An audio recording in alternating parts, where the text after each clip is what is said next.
mañana, 15 minutos, sobre el tema de la escasez de medicamentos. Se están peloteando, se están pasando la responsabilidad esta mañana el INVIMA, el Ministerio de Salud, los particulares, que responden cada uno de una manera diferente de por qué no hay medicamentos hoy en Colombia. Pues miren, Néstor, la cadena en lo que está a esta hora. Primero, que el INVIMA dice que es responsabilidad del Ministerio de Salud. El Ministerio de Salud de los laboratorios. Los laboratorios responden que es otro eslabón de la cadena, que no necesariamente son ellos porque no han dejado de producir los medicamentos, es lo que explicó una de sus voceras en las últimas horas.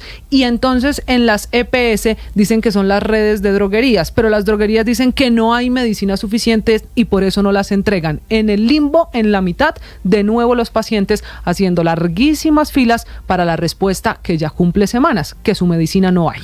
Clara Isabel Rodríguez es la directora de la Asociación Colombiana de la Industria Farmacéutica de los Laboratorios Colombianos. Doctora Rodríguez, buenos días. Muy buenos días, un saludo especial a todos los oyentes. ¿Cuál es la versión de los laboratorios? ¿Por qué hay escasez de algunos medicamentos en Colombia? Bueno, realmente la versión de los laboratorios sigue siendo la misma que hemos venido informando al país desde que se empezó a hablar de desabastecimiento. Y es que lo que produce esta industria nacional, que es el 84% de los medicamentos que se consumen dentro del sistema y que son los de mayor volumen, están plenamente abastecidos. Esto lo hemos venido diciendo no ahora, sino desde el año pasado, y desde nuestra parte no tenemos ninguna afectación de producción, ninguna condición de orden logístico que permita considerar que la escasez se deba a que no haya una producción local. Por supuesto, no se producen todos los medicamentos en el país, hay un porcentaje que tiene que importarse, pero lo que tiene que ver con la producción local está en este momento en pleno estado de normalidad.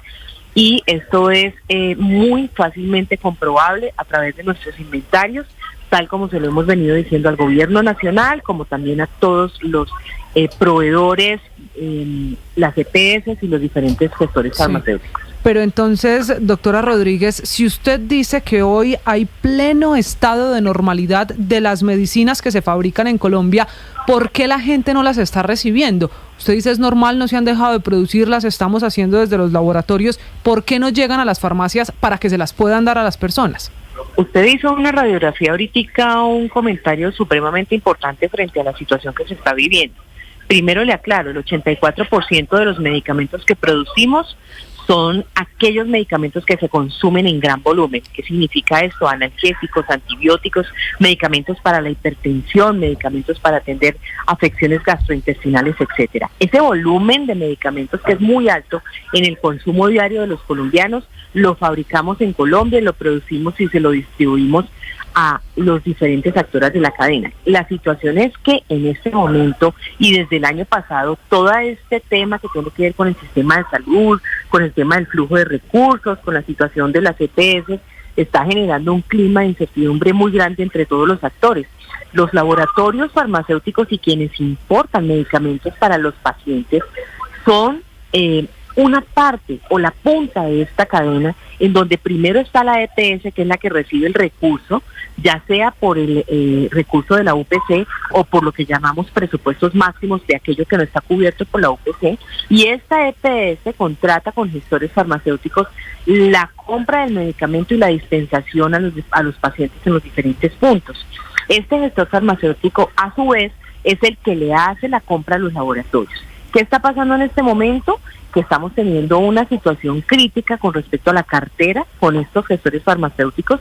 En su mayoría nos están diciendo que tienen que demorarse un poco más en pagarnos. Estamos pagando de 90 a 120 días. Esto ralentiza mucho la compra y el flujo de la compra. Y por supuesto tiene que ver con todo lo que se ha venido diciendo del sistema. Acá lo grave, como usted lo ha dicho, es el paciente. El paciente que no está recibiendo los medicamentos, probablemente los importados están en esta misma situación. Aún así, hemos seguido despachando medicamentos a los gestores y al sistema de salud. Sí. Doctora Rodríguez, al final entonces termina siendo un círculo vicioso que arranca con la crisis que afrontan las EPS en materia financiera, que termina afectando el pago que hacen las distribuidoras de medicamentos a los laboratorios, a ustedes, digámoslo de esa manera. Así es, pero lo que más nos preocupa desde el punto de vista de los medicamentos del consumo esencial, de lo que está cubierto con la OPS, es que esos recursos ya han venido girándose a los actores del sistema. Y eso es lo que el gobierno nacional ha venido diciendo. Entonces, ¿dónde están esos recursos? Y hoy que estamos hablando ya de un giro directo, nos preocupa enormemente que esos recursos que ya se giraron, por lo menos para lo que produce esta industria nacional, que no es una suma despreciable, como lo digo, el 84% de los medicamentos, se vayan a enredar en el camino y no vayan a llegar directamente a quienes verdaderamente producen el medicamento. Pero es decir, que son estos laboratorios. Doctora Rodríguez, ¿usted apoya la tesis del gobierno de que las EPS están incumpliéndole los pagos a los distribuidores de los medicamentos? Mire, es claro que lo que el gobierno nacional en este momento ha tenido que girar, en términos de la UPC, lo ha girado. Eso tiene que cubrir lo que se produce por parte de la industria nacional. ¿Dónde está el cuello de botella? La relación de los laboratorios no es, por lo general, directa con las EPS. Es principalmente con estos gestores farmacéuticos. Entonces, estos gestores han venido diciendo que el recurso no alcanza porque también tienen que proveer los otros medicamentos que están por fuera del plan de salud. Y estos recursos son los que las EPS han venido diciendo no alcanzan. Entonces probablemente se estén tomando recursos de los que estén disponibles para poder hacer estas compras de medicamentos, pero probablemente sean insuficientes. Eso se le ha venido diciendo por parte de las EPS al gobierno nacional, pero nuestra posición básicamente es: necesitamos que nos paguen para seguir haciendo la producción que hasta este momento no hemos dejado de hacer. Y si le entiendo bien, este círculo vicioso es exactamente lo mismo que pasó entre Sanitas y Cruz Verde, con la cual Sanitas acumuló una deuda de casi $500 millones de pesos, 400.000 millones de pesos, deuda de muchos meses que no le pagó a tiempo a Cruz Verde, y por eso Cruz Verde decidió suspender los servicios y los contratos que tenían con Sanitas. ¿A esto se refiere usted, por ejemplo? Sí, son los ejemplos que estamos viendo en este momento, las situaciones que estamos encontrando en este momento, donde nuestra posición es básicamente cómo aseguramos que estos recursos lleguen a quienes eventualmente estamos haciendo la provisión de los medicamentos. Esta es la gran preocupación, y más allá de esto es mirar cómo concertamos, pensando en el paciente por encima de todo, cómo concertamos que exista este flujo de recursos entre todos los actores. Sí, directora Rodríguez, usted ha insistido en esta entrevista en el 84% de las medicinas que se necesitan hoy en el mercado en Colombia son de la industria nacional. Eso significa que el 16% viene de afuera. Si este fuera un problema de trámite, por ejemplo, en la importación, ¿lo que llega al país se puede suplir con las medicinas que se producen en Colombia?